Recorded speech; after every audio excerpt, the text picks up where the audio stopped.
അതിർത്തി കടന്നുള്ള വെടിവയ്പ്പിനും ഷെല്ലാക്രമണത്തിനും പൂർണ്ണ ശക്തിയോടെ മറുപടി നൽകാൻ സൈന്യത്തിന് പ്രധാനമന്ത്രി നരേന്ദ്രമോദി നിർദ്ദേശം നൽകിയിരുന്നതായി റിപ്പോർട്ട്.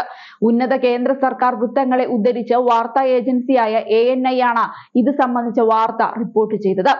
ഓപ്പറേഷൻ സിന്ദൂർ അവസാനിച്ചിട്ടില്ലെന്നും സൈനിക വൃത്തങ്ങൾ വ്യക്തമാക്കി. അവർ അവിടെ നിന്ന് വെടിയുതിർത്താൽ ഞങ്ങൾ ബോംബുകൾ ഉപയോഗിച്ച് പ്രതികരിക്കും.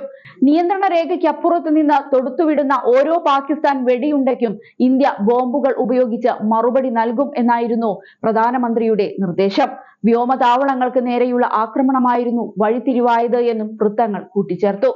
ഇന്ത്യൻ യുദ്ധവിമാനങ്ങളിൽ നിന്നുള്ള വ്യോമ വിക്ഷേപണ ആയുധങ്ങൾ ഉപയോഗിച്ച് റാഫിക്കി, മുരീദ്, ചക്ലാല, റഹീം യാർ ഖാൻ, സുഖൂർ, ചുനിയൻ എന്നിവിടങ്ങളിലെ പാകിസ്ഥാൻ സൈനിക താവളങ്ങളിലും പാസ്റൂർ, സിയാൽകോട്ട വ്യോമയാന താവളങ്ങളിലെ റഡാർ സൈറ്റുകളിലും ഇന്ത്യ കൃത്യമായ ആക്രമണം നടത്തി.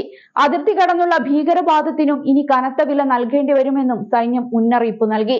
അതേസമയം ഓപ്പറേഷൻ സിന്ദൂർ ഇപ്പോഴും തുടരുന്നുണ്ടെന്നും ദൗത്യത്തിൽ ഏൽപ്പിച്ച ചുമതലകൾ കൃത്യതയോടെയും പ്രൊഫഷണലിസത്തോടെയും പൂർത്തിയാക്കിയതായും വ്യോമസേന അറിയിച്ചു.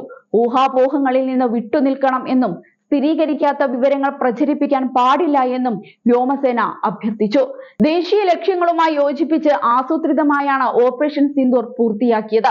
ഇന്ത്യ പാകിസ്ഥാനെതിരെ ഓപ്പറേഷൻ സിന്ദൂർ ആരംഭിച്ചപ്പോൾ കറാച്ചി ഉൾപ്പെടെ കടലിലും കരയിലുമുള്ള തിരഞ്ഞെടുത്ത ലക്ഷ്യങ്ങൾ ആക്രമിക്കാൻ ഇന്ത്യൻ നാവികസേന പൂർണ്ണമായും സജ്ജരായിരുന്നുവെന്ന് വൈസ് അഡ്മിറൽ AN പ്രമോദ് പറഞ്ഞിരുന്നു. അറബിക്കടലിൽ നിർണായകമായ ഒരു നിലയിലായിരുന്നു ഞങ്ങളുടെ സൈന്യം മുന്നോട്ട് വിന്യസിച്ചിരുന്നത് എന്നും അദ്ദേഹം കൂട്ടിച്ചേർത്തു. നാവികസേനയുടെ മുന്നോട്ടുള്ള വിന്യാസം പാകിസ്ഥാനെ പ്രതിരോധത്തിൽ തുടരാൻ നിർബന്ധിതരാക്കിയെന്നും അദ്ദേഹം എടുത്തു പറഞ്ഞു. കൂടുതലും തുറമുഖങ്ങൾക്കുള്ളിലോ തീരത്തോട് വളരെ അടുത്തോ ആയിരുന്നു. നാവികസേന ഈ കാലയളവിൽ സുഗമമായ സമുദ്രമേഖല അവബോധം നിലനിർത്തി. പാകിസ്ഥാൻ യൂണിറ്റുകളുടെ സ്ഥാനങ്ങളെയും നീക്കങ്ങളെയും കുറിച്ച് പൂർണ്ണമായി ബോധവാന്മാരായിരുന്നു എന്നും അദ്ദേഹം പറഞ്ഞു. അതേസമയം ഇന്ത്യക്കെതിരെ യുദ്ധം ചെയ്യുന്നത് പാകിസ്ഥാന് ദോഷകരമാകുമെന്ന മുന്നറിയിപ്പുമായി മുൻ പാക് എയർ മാർഷൽ മസൂദ് അക്തർ എത്തിയിരുന്നു.